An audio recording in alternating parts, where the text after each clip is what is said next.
এখন আমরা এমন একটা সময়ের মধ্য দিয়ে যাচ্ছি, অধিকাংশ মানুষ বাচ্চা থেকে বয়স্ক পর্যন্ত ডিপ্রেশনে আক্রান্ত।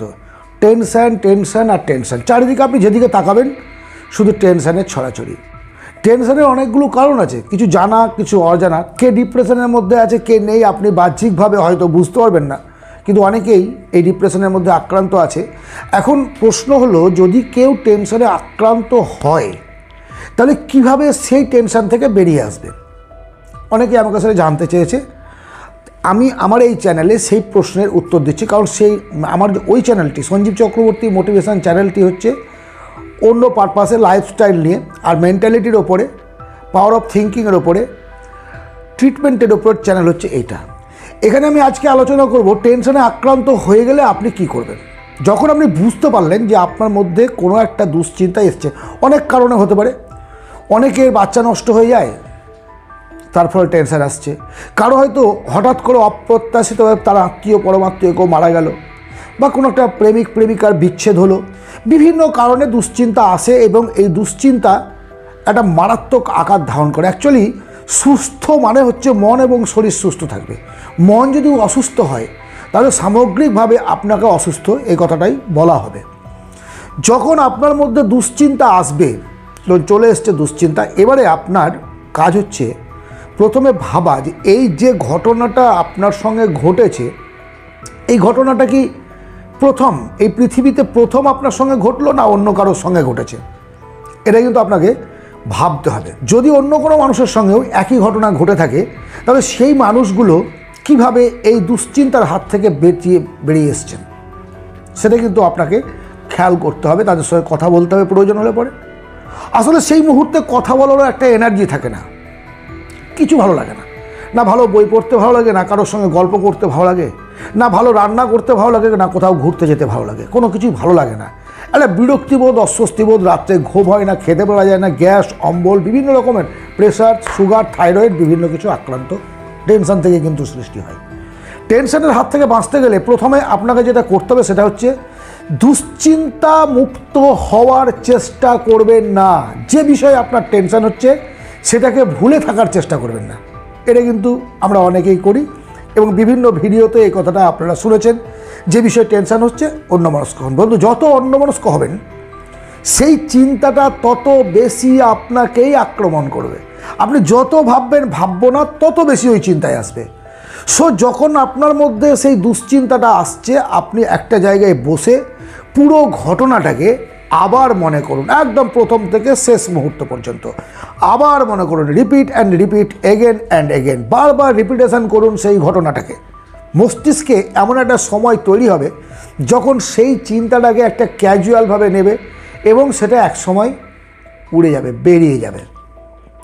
দ্বিতীয়, ভালো লাগুক আর না লাগুক, আপনাকে সকালবেলায় উঠে অন্তত আধ ঘন্টা মেডিটেশন করতে হবে। মেডিটেশন মানে আপনি ঈশ্বরের ভক্ত কি নন, আপনি অন্য কোনো ধর্মের কি না, দ্যাটস নট এ ম্যাটার। আপনার ধর্মগত অনুশাসন আপনার মানার উচিত বা উচিত নয় সেই তর্কে আমি যাব না। যে বিষয়টা আমার বক্তব্য সেটা হচ্ছে একটা কোনো নির্জন স্থানে বসে বুক ভরে শ্বাস নেবেন, একদম সোজা বসলেন, সিদ্ধাটা সোজা থাকবে, জোরে জোরে শ্বাস নিন, আস্তে আস্তে ছাড়ুন, জোরে জোরে শ্বাস নিন, আস্তে আস্তে ছাড়ুন। এটা আপনাকে করতে হবে। যখন অত্যন্ত বেশি মন খারাপ করবে, যখন ভালো লাগবে না কোনো কিছু, তখন আমাদের পরিবার কি করে বলুন তো? কোথাও একটা ভালো জায়গায় ঘুরতে নিয়ে যায়। কোন জায়গা? কোনো একটা শহরে, কোনো একটা দর্শনীয় মন্দির, মসজিদ ইত্যাদি জায়গায় তারা ঘুরতে নিয়ে যায়। আমি আপনাকে সাজেশান দেব, অ্যাট দ্যাট টাইম আপনি কোনো জায়গায় যাবেন না। আপনি মানুষের ভিড় থেকে একটু আড়ালে যান, কোনো জঙ্গলে যান, কোনো নদীতে যান, নদীর ধারে নৌকায় করে হালকা করে ঘুরে আসুন, সমুদ্রের ধারে যান, প্রকৃতির সঙ্গে মিশুন। আমরা কিন্তু প্রকৃতিস্থ প্রাণী, মানি বা না মানি, মানুষের ভিড়ে কখনো কখনো হারিয়ে যায়। যখন আপনি প্রকৃতির সঙ্গে মিশবেন, পাহাড়, নদী, নালা, জল, জঙ্গল, তখন দেখবেন মনের মধ্যে একটা সুন্দর অনুভূতি আসবে। পারলে ছুটি পেলেই আপনি কোনো কাছাকাছি জঙ্গলের মধ্যে যান, কাছাকাছি কোথাও ঘুরে আসুন, প্রকৃতির সঙ্গে মিশুন। ভালোভাবে ঘুমোতে শিখুন। ইয়েস, টেনশন থেকে বেরিয়ে আসার সবচেয়ে সহজতম রাস্তা হচ্ছে ঘুম। ডিপ স্লিপ চাই। মিনিমাম 8 ঘন্টা আপনাকে ডিপ স্লিপ নিতে হবে অবশ্যই। সকালবেলা ঘুম থেকে উঠে আমরা যেটা করি না সেটা হচ্ছে ব্রেকফাস্টটা খুব হালকাভাবে করি। এক্ষেত্রে আপনাকে ব্রেকফাস্ট আপনাকে ভালোভাবে শক্তপোক্তভাবে করতে হবে। ট্রিপল এক্স, ডবল এক্স দুপুরবেলায়, মানে একটা এক্স কমিয়ে দেন, অল্প করে খান, রাত্রেবেলায় একদম অল্প খান। ডায়েট যত তাড়াতাড়ি হজম করতে পারবেন, যত সুন্দরভাবে আপনি হজম করবেন, পেট যত হালকা থাকবে রাত্রেবেলা তত সুন্দর ঘুম হবে। কমফোর্ট বিছানায় হওয়া চাই যেন ঘুমটা ভালো হয়। আর বললাম এক্সারসাইজ বলেছি, স্বাস্থ্য সংক্রান্ত খাবারের ব্যাপারটা বললাম, প্লাস আপনাকে বলেছি স্লিপের ব্যাপারটা। এই 3টে করুন। বাকি যেগুলো বলেছি আগের পয়েন্টগুলোতে সেইগুলোকে একটুখানি মেনটেন করে চলুন।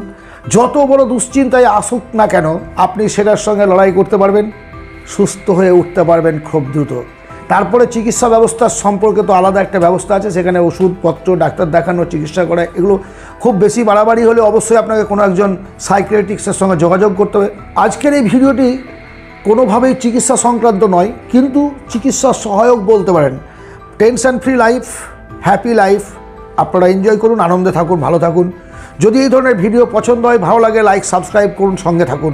প্রশ্ন করুন কেমন ধরনের আপনারা ভিডিও চান, আমি সেইভাবে আপনাদের উত্তর দেওয়ার চেষ্টা করব অতি সংক্ষেপে। ধন্যবাদ, ভালো দেখবেন, আনন্দে থাকবেন।